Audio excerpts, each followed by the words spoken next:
Meu nome é Elisa e hoje nosso grupo vai falar sobre a regulação e produção de biofármacos no Brasil, incluindo a legislação, a farmacovigilância e os tipos de biofármacos. Hoje, a nossa equipe está distribuída com os seguintes integrantes: Isadora, Joyce, Ellen, José, Gustavo, Renata e Larissa. E nós vamos abordar os seguintes pontos. Os biofármacos são medicamentos produzidos a partir de organismos vivos e utilizados em doenças complexas, como doenças autoimunes e o câncer. O órgão regulatório é a Anvisa e ela estabelece normas, regras e padrões a serem seguidos. A farmacovigilância garante o acompanhamento de efeitos adversos após a comercialização desses medicamentos. Os pontos abordados nesse trabalho serão conceito, com alguns exemplos, os tipos de biofármacos existentes, a legislação e as normas, a farmacovigilância e a produção desses fármacos no Brasil. Olá, pessoal, boa tarde, eu sou José. E aí, nessa parte, eu vou trazer para vocês o conceito, a importância e alguns exemplos práticos de biofármacos. A ideia é a gente entender, né, que eles não só são, mas entender também porque eles estão revolucionando a saúde no Brasil e no mundo. E aí, quando a gente fala em biofármacos, estamos nos referindo a medicamentos produzidos a partir de organismos vivos, como células, bactérias, e além do que está descrito no slide, até mesmo animais geneticamente modificados. E aí, diferente dos medicamentos tradicionais, que são feitos por síntese química, os biofármacos utilizam processos biotecnológicos mais avançados para chegar a moléculas muito mais específicas e eficazes. Ou seja, eles não apenas tratam sintomas, mas atuam de forma mais direcionada na causa da doença. E aí, trazendo, né, a importância deles, além do que está descrito, né, elencado no nosso slide, eles, com a implementação dos biofármacos, a gente pode ter, né, a ampliação, as possibilidades de tratamento de doenças graves e complexas, dentre elas condições como câncer, diabetes, esclerose múltipla e doenças autoimunes, que antes tinham opções mais limitadas para tratamento. Além disso, muitos desses medicamentos permitem melhor qualidade de vida para aqueles pacientes e até reduzem custos indiretos, como internações prolongadas ou complicações de saúde. E aí, como exemplo, né, para tornar mais palpável, vou citar alguns. A gente tem a insulina humana recombinante, usada no tratamento da diabetes, inclusive disponível pelo SUS. Nas vacinas, eu posso citar aqui a vacina contra o vírus do HPV, que ajuda a prevenir cânceres relacionados a esse vírus, e um dos mais incidentes é o câncer de colo uterino. E aí, dos anticorpos monoclonais, né? São moléculas produzidas em laboratório que atuam reconhecendo alvos específicos no corpo. E aí, no câncer, por exemplo, temos o trastuzumab, usado no câncer de mama, e em doenças autoimunes eu posso citar aqui a artrite reumatoide, e aí a gente tem o adalimumab como exemplo, né? E aí esses exemplos mostram como os biofármacos estão inseridos aí no nosso dia a dia. E aí, resumindo, além de medicamentos inovadores, fundamentais para o avanço da medicina, representam esperança real para milhares de pessoas. E claro, né, que com o avanço traz junto, né, dessa implementação grandes desafios de produção, regulação e acesso. E aí esses temas serão abordados pelos meus próximos colegas, né, no decorrer desse momento. Olá, eu sou a Isadora e eu vou falar um pouquinho dos tipos de biofármacos que nós temos. Temos os hormônios recombinantes, né, que são proteínas recriadas por DNA recombinante para substituir ou complementar os hormônios do corpo. Temos as citocinas, que interferem nos fatores de crescimento, que são moléculas sinalizadoras que regulam o crescimento, proliferação ou maturação das células. As enzimas terapêuticas, que são enzimas usadas para compensar deficiências metabólicas ou patológicas. Anticorpos monoclonais, que são os MABs, que são anticorpos produzidos para se ligar especificamente a alvos, né, que são os antígenos, para modular as respostas imunes ou as ações patogênicas. Temos as vacinas, que são preparações que estimulam o sistema imunológico para a prevenção de doenças que podem ser vivas, inativadas ou subinantes, recombinantes ou baseadas em DNA e RNA. Terapias genéticas, que é a inserção ou modificação do material genético em células para corrigir ou recompensar mutações ou tratar as doenças. Terapias celulares, que é o uso de células vivas, modificadas ou cultivadas para reparar tecidos, tratadas em doenças e mediar respostas imunológicas também. E temos os biosimilares, que são produtos biológicos semelhantes a um produto já aprovado, né, um produto já de referência, após a expiração da patente, com a eficiência e seguranças comprováveis, embora não idênticos. Esses são alguns dos tipos de biofármacos que temos presentes hoje.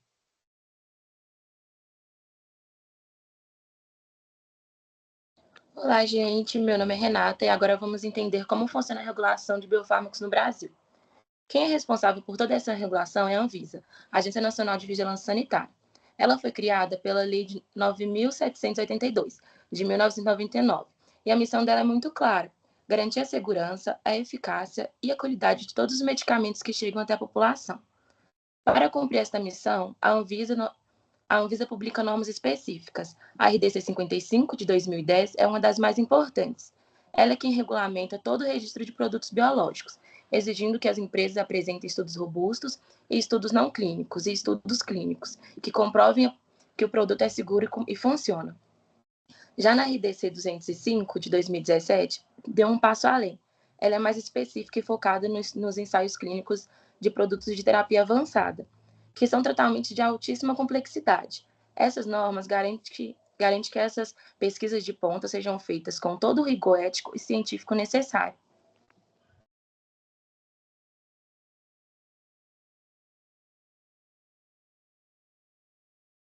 Olá, meu nome é Larissa e agora eu vou falar um pouquinho sobre a farmacovigilância. O que é?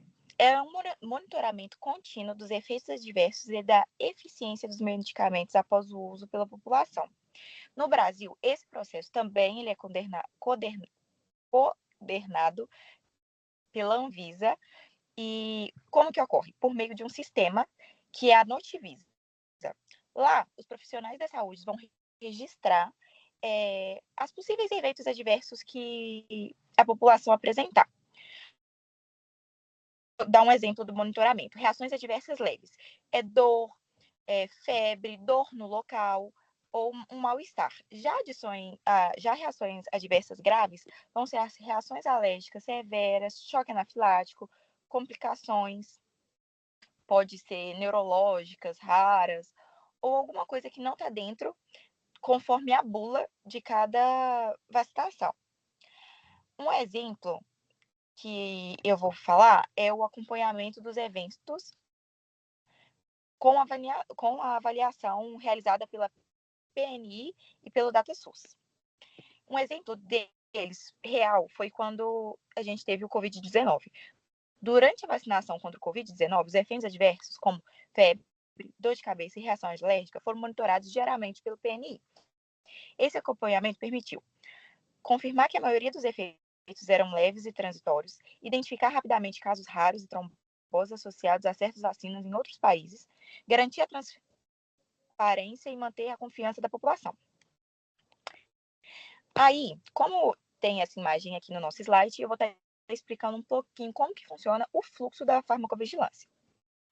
Primeiro passo, o paciente vai receber a vacina.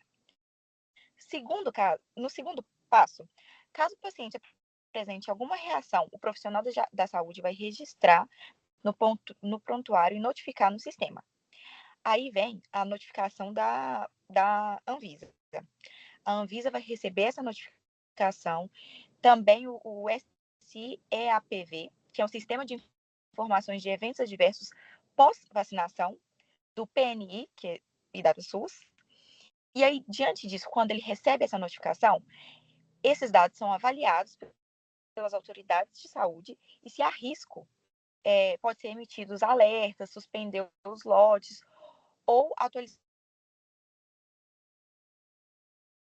assim que funciona o sistema. Ele é essencial para identificar riscos, corrigir falha e proteger a saúde pública.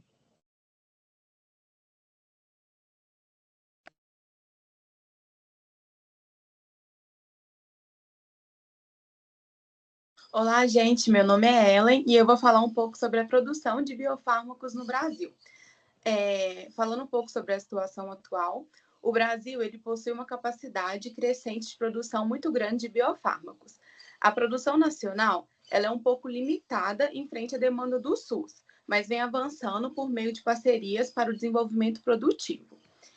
Sobre a importância do Complexo Econômico Industrial de Saúde, que é o CEIS, é muito estratégico para a soberania nacional, reduz a dependência externa de medicamentos e insumos, estimula inovações tecnológicas e geração de empregos qualificados e garante um ótimo acesso sustentável a terapias de alto custo pelo SUS.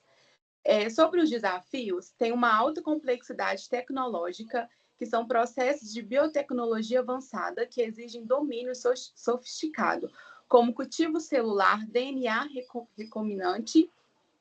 recombinante e purificação. Dependência de insumos importados, que são reagentes, linhagens celulares e equipamentos majoritariamente vindos do exterior. A escala industrial é limitada, que tem uma grande dificuldade em competir com grandes players globais. E também um alto custo de P&D e infraestrutura. Falando um pouco de exemplos de instituições produtoras, nós temos como exemplo a Fiocruz, como vacina, anticorpos monoclonais. Temos o Instituto Butantan, em São Paulo, como exemplos vacinas, soros e biofármacos, e o Bionovis, em São Paulo também. Exemplos biosimilares, como principalmente anticorpos monoclonais.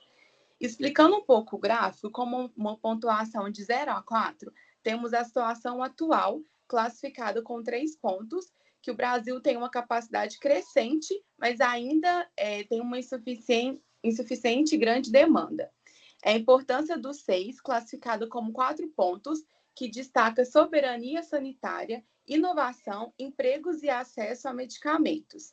Os desafios, classificado com 4 pontos, limitações tecnológicas, dependência externa, custos altos e escala bem reduzida.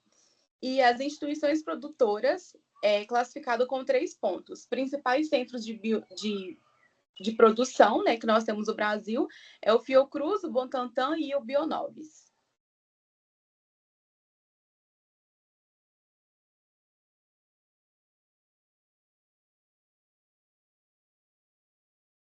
Olá, gente, eu sou o Gustavo e hoje eu estou aqui para conduzir uma entrevista no programa de Frente com o Farmacêutico com a farmacêutica Joyce Magalhães. Ela irá nos explicar um pouco sobre os biofármacos. E, Joyce, eu tenho uma pergunta para você, que foi bastante citada aqui com a gente. Por que os biofármacos são importantes no tratamento de doenças graves, como câncer, e doenças autoimunes? Boa tarde, pessoal. Eu sou a Joyce e eu vim trazer um pouco para a gente entender como que esses novos medicamentos, os biofármacos modernos, eles estão atuantes aí diretamente em tratamento de doenças graves como câncer e doenças autoimunes. Os biofármacos, eles são importantes, por quê? Porque eles vão atuar ali de maneira bem específica e atingir ali só as células ou as moléculas que estão ligadas diretamente à doença. No câncer, por exemplo, eles vão bloquear ali os fatores de crescimento do tumor e vão ajudar ali o sistema imunológico a atacar ali as novas células malignas.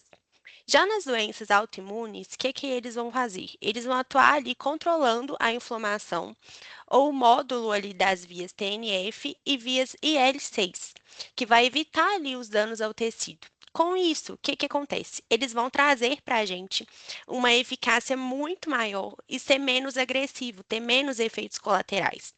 E uma melhor qualidade ali de vida do paciente, que embora eles precisam ali de um acompanhamento maior para poder regulamentar a questão dos eventos adversos, dos possíveis riscos desse medicamento, querendo ou não, a melhora da qualidade de vida é o que se baseia mais importante nesses casos, né?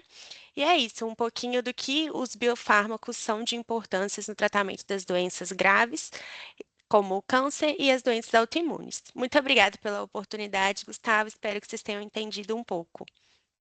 Ficou bastante esclarecido com a sua resposta. Eu te agradeço muito por compartilhar o seu conhecimento conosco e foi um prazer conversar com você.